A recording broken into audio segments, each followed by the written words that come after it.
તો મારે છે ને સૌ પ્રથમ તો મારે ખાલી એટલું કહેવું છે કે હકીકતે મેં પહેલા દિવસે પોસ્ટ જોઈ અને મેં સ્ટોરી મૂકી હતી એવું નથી કે આ ભંગાર બોયલોને કીર્તિ પટેલ સપોર્ટ આપે છો. પહેલા જ દિવસે જ્યારે પણ મેં જોયું ને કે ભાઈ આવી રીતના થયું છે અને હકીકતે આવું વસ્તુ ના બનવી જોઈએ, કેમ કે મને જ્યારે સુધી ખબર છે ને ત્યાં સુધી મેં મારા ફેમિલીએ, મારી બહેનોએ, બધાએ વિક્રમ ઠાકોરના મૂવીઓ મેં જોયા છે. અને ભાઈ કેટલા મહિના સુધી એમના મૂવી થિયેટરમાં ચાલતા. જોકે વિક્રમ ઠાકોરે પોતાના એક માટે અવાજ નથી ઉપાડ્યો, પણ એમને એમના અવાજ થકી એવા હરેક કલાકારોને જેને નથી બોલાવ્યા ને એના માટે પણ અવાજ ઉપાડ્યો છે. તમને ખબર જ છે બીજા સારા સારા કલાકાર કોણ કોણ છે. તો આવું તો મારે સરકારશ્રીને વિનંતી કરવી છે કે આવો કદાચ મતભેદ તમારા મનમાં નહીં હોય, પણ આ વસ્તુ બની છે એ તો પાકું છે, એ તો 100% પાકી છે ને. તો આ વસ્તુ થવી જોઈએ નહીં, કેમ કે વિક્રમ ઠાકોરે 10 થી 12 વર્ષની અંદર 40 થી 45 મૂવી બનાવ્યા ને એ પાછા સુપર હિટ.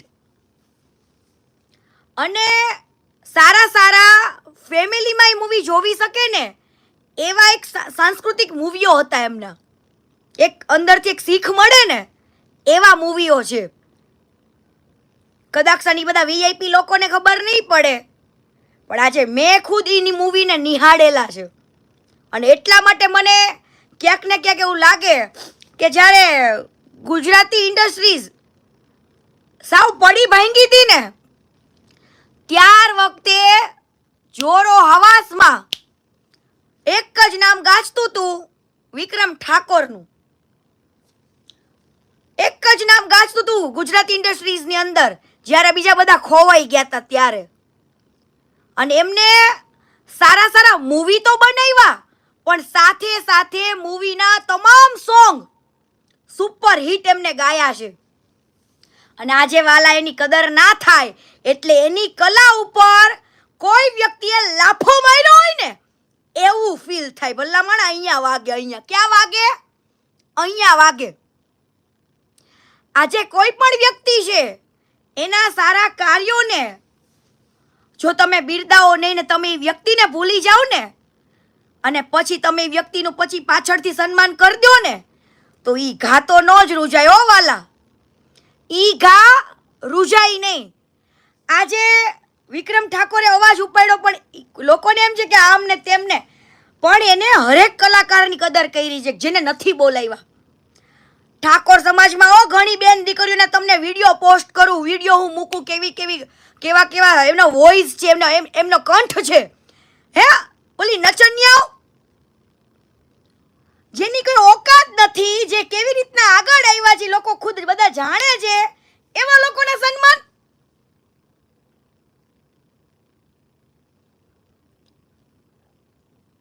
અને જેનું હકીકતે સન્માન કરવાનું હતું આજે લોકો બધા બીજા બધા એમ કે અહીંયા કોઈ ઇન્વિટેશન નહોતું આવતું. તમને કોણ, તમારા હમણાં કોઈ એનો ફોન આવ્યો હતો ઇન્વિટેશન વગર પોઈગા હતા? હાલી જ છૂટા છો ખોટું બોલવા. એટલે વિક્રમ ઠાકોરનો જે અવાજ છે ને એ જે કોઈ સમાજના, ઘણા બધા સમાજના નથી બોલાય, પણ વિક્રમ ઠાકોરના અવાજથી એ બધા જ કલાકારો જાગ્યા છે. જે કાજલ મહેરિયા છે,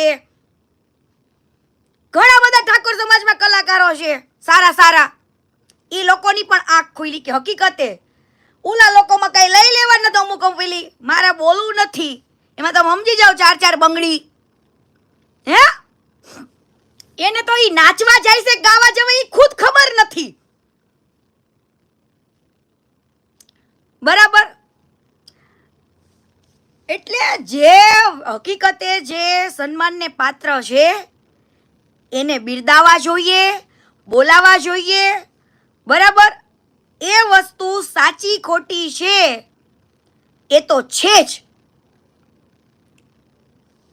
અને મારે છે ને મમતા સોનીને પણ બે શબ્દ કહેવા છે. ઈ બેને અમારા સુરેન્દ્રનગરમાં ઠુમકા લગાવ્યા. મમતા સોનીને કઈ વિક્રમ ઠાકોરના લીધે તું ફેમસ છું, તને કોઈ ઓળખે છે. મમતા સોની તને ઓળખે છે. હવે મમતા સોનીનું મારે એક રેકોર્ડિંગ સાંભળો. બેને અનફોલો કરી મને. હવે કયા કારણોસર કરી, ઓલા ભંગારને મળી હશે ને ભંગારે અનફોલો કરાવડાવી, સમજ્યા? તો એને મેં કીધું કે ભાઈ મને અનફોલો, અને મેં તને ફોલો નહોતી કરવાની કીધી. આ સુરેન્દ્રનગરમાં આવી હતી ને વખાણ તે મારા કર્યા હતા અને તે મને ફોલો કરી હતી. હવે વિક્રમ ઠાકોરના લીધે તું ઓળખાસ હે માર્કેટમાં, અને ગામો ગામ જઈને તારે નાચ કરવા છે. આમ જો હવે પેલાનું રેકોર્ડિંગ સાંભળો. એ રેકોર્ડિંગ મેં શું કહે છે મને ખાલી સાંભળજો. અરે ડિયર, એમાં એવું છે કે મારે છે ને કન્ટેન્ટ તારા જે હોય છે થોડાક ઓફ ટ્રેક હોય છે, અને હું જનરલી બહુ સોશિયલ મીડિયા જોતી નથી, તો હું ક્યારે બી ઓપન કરું તો એક ટાઈપનું હવે તમારું એક વાઇબ્રેશન ચેન્જ થઈ જાય છે. એ જ રીઝન છે, બાકી નો પર્સનલ ઇશ્યુ વિથ યુ. અરે ડિયર, એમાં એવું છે કે મારે છે ને કન્ટેન્ટ તારા જે હોય છે થોડાક ઓફ ટ્રેક હોય છે, અને હું જનરલી બહુ સોશિયલ મીડિયા જોતી નથી, તો હું ક્યારે બી ઓપન કરું તો એક ટાઈપનું હવે તમારું એક વાઇબ્રેશન ચેન્જ થઈ જાય છે. એ જ રીઝન છે, બાકી નો બોલો ઇશ્યુ વિથ યુ. આને મને અનફોલો કરી અને રીઝન શું આપ્યું કે તારા કન્ટેન્ટ એવા આવે છે ને તો કે મારું થોડીક વાઇબ્રેશન ચેન્જ થઈ જાય છે. પણ કીર્તિ પટેલ તો શબ્દોથી ખરાબ છે. મમતા સોની મારે તને જ કહેવાનું, કીર્તિ પટેલ તો કદાચ શબ્દોથી ખરાબ છે, પણ તું કઈ રીતના માર્કેટમાં ફેમસ છો ને તો આખા ગામને ખબર છે. હો, ચરિત્રહીન શું તું? આમ જોઈ લે સુરેન્દ્રનગરમાં કેવા ઢુમકા લગાવતી હતી. એક બાજુ પૂર્વ પ્રધાનમંત્રીના નિધનથી રાજકીય શોક જાહેર છે અને બીજી તરફ મમતા સોની પબ્લિક વચ્ચે ઠુમકા લગાવી રહી છે. સુરેન્દ્રનગરમાં યોજાયેલા ઇન્ટરનેશનલ હે આવા ઢુમકા લગા, તું તો નાચવા જાસ હે 15,000 માં નાચવા જાસ. તો બેનને મારે ખાલી એટલું કહેવું છે કે તમને મારા કન્ટેન્ટથી પ્રોબ્લેમ આવ્યો, મેં તમને ફોલો નહોતા કર્યા અને તમને ખબર નહીં કોકે કંઈક કીધું એટલે અનફોલો કર્યા, પણ તમારા જેવા ઢુમકાને અમે ચરિત્રહીન નથી. તમે માર્કેટની અંદર કેવા ફેમસ છો ને 15,000 રૂપિયામાં, એ આખા ગામને ખબર છે. હા, એટલે મારા હું તો કન્ટેન્ટ અને મારા શબ્દોથી કદાચ ખરાબ હશું નહીં, એના માટે કે જેને મને ખરાબ બોલ્યો છે એના માટે, બાકી તારા જેમ ચરિત્રહીન તો નથી જ. બીજી વસ્તુ કે ભંગારને મારે ખાલી એટલું કહેવાનું કે આજે કોઈ પણ મીડિયા વાળાએ તને જવાબ પ્રશ્ન પૂછ્યો તો તારે એ પ્રશ્નની મજાક ઉડાવાય. ખાલી એક પોઈન્ટનો જવાબ આપીશ.